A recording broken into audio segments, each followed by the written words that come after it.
alaikum wa rahmatullahi ta'ala wa barakatuhu.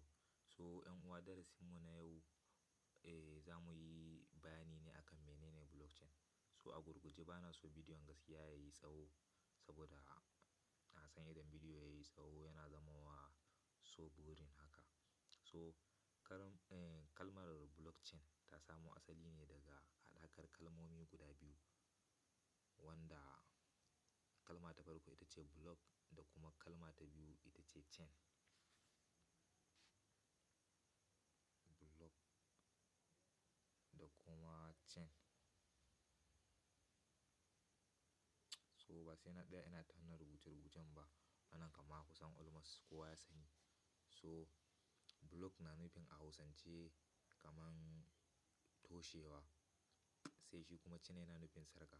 So a taƙaice a hausance idan zamu fassara waɗannan kalmomi guda biyu zamu iya cewa kaman toshe sarƙa. So amma kalmomin suna tabbatar maka da irin tsaron da yake a blockchain. Ma'ana da kai da ka ji kalmomin ka san cewa blockchain ɗinnan akwai tsaro. So a zahiri kuma a fassarar da ake yi wa blockchain a crypto ba haka ba ne gaskiya. Wannan fassara ne na kaman ka fassara abu a hausance. So fassarar blockchain a ɓangaren crypto kuma za a ce shine blockchain wata manhaja ce da ake iya ajiye bayanai mai cike da tsaro.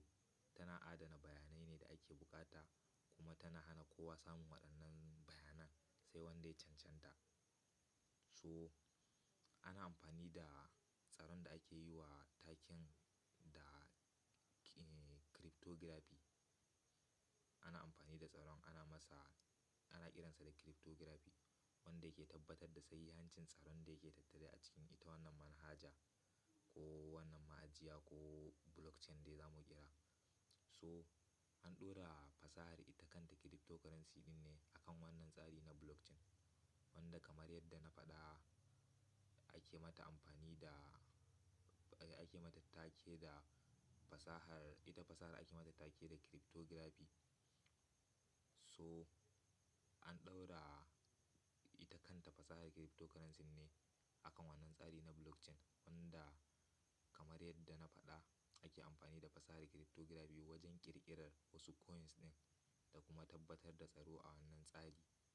So duk da ko in ce duk kuɗaɗen da muke ɗiba muke sakawa a mu sayi wasu coins ko mu sayi wasu tokens a wasu wallet ɗin, ba a wallet ɗin kuɗaɗen suke zuwa su sauka ba. So kuɗaɗen mu suna ƙarƙashin blockchain ɗinnan ne dai. Ita kawai wallet aikinta shine ta tabbatar da cewa mamallakin wannan dukiyar shine ya same ta, sannan shine yake sarrafa dukiyarsa. Haka ne yasa za ku ga ana buƙatar wasu lambobin sirri ko kuma shaidar da za ta tabbatar da waye mai wannan dukiyar. So in sha Allahu a cikin darussanmu na gaba in mun iso wannan darasi na wallet ɗin, za mu yi darasi na wallet cikakke wanda shi ma darasi ne akan wallet za mu yi shi in sha Allahu. So yanzu bari mu irgo muku kamar misali wasu coins da suke kan blockchain nasu ta kansu. So daga cikin ko kuma bambancin tsakanin wallet da kuma ita kanta blockchain ɗin. So mun ɗan yi bayani ne akan blockchain, so wasu kuma za su ɗan ƙara shiga confuse maybe.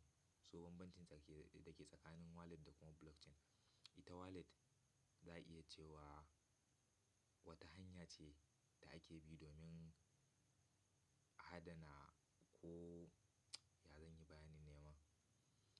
Ita wallet hanya ce da ake bi domin kaiwa ga ma'ajiyar kadara. Ita kuma blockchain ita ce take tabbatar da gudanar da duk wata hada-hada da kuma cikakkiyar damar ajiyar dukiyoyin da ke ƙarƙashin kowace wallet. So wannan shine bambancin da yake tsakanin wallet da blockchain.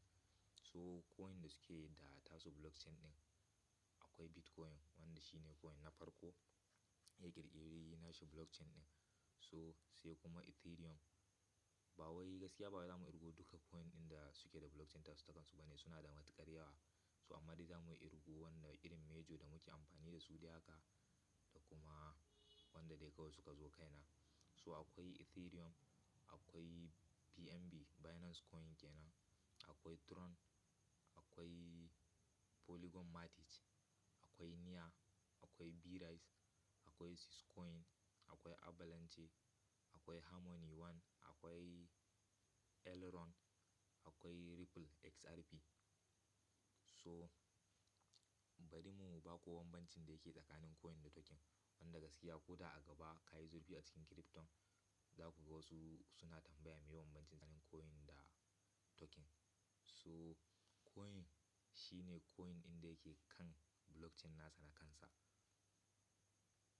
Kamar misali wannan coin da na irgo su Bitcoin ɗin, Ethereum, Tron, Polygon, waye waye. Shi kuma token shine coin ɗin da ake ƙirƙiransa akan blockchain da ba tasa ba. Kamar yanzu za ka ga wasu coin ana ƙirƙiransu akan blockchain na Ethereum ko BNB ko Polygon ko Nia ko B-Rise ko Syscoin ko Tron da dai sauransu. So wayannan su ne tokens. Coin shine wanda yake da blockchain tasa da kansa, token kuma shine wanda aka ƙirƙire shi akan wata blockchain ta daban wanda kamar yanzu misali Shiba Inu yana ƙarƙashin network na Ethereum ne. So Shiba Inu token ne. So amma wayannan coin da na irgo tun daga farko su wayannan coin ne. So wannan shine bambancin da yake tsakanin coin da token. So a gurguje dama na gaya muku bana so bidiyon namu yayi tsayi. In sha Allahu bidiyo na gaba zan yi bayani akan muhimman kalmomin da ake yawan amfani da su a crypto da kuma ma'anarsu, wanda gaskiya za su matuƙar taka rawar gani a journey namu na crypto. Wanda tun kafin bidiyon mu yayi nisa in sha Allahu gwanda muyi bayani akan su in ya so kafin mu shiga darasin mu gadan gadan. Ku huta gajiya.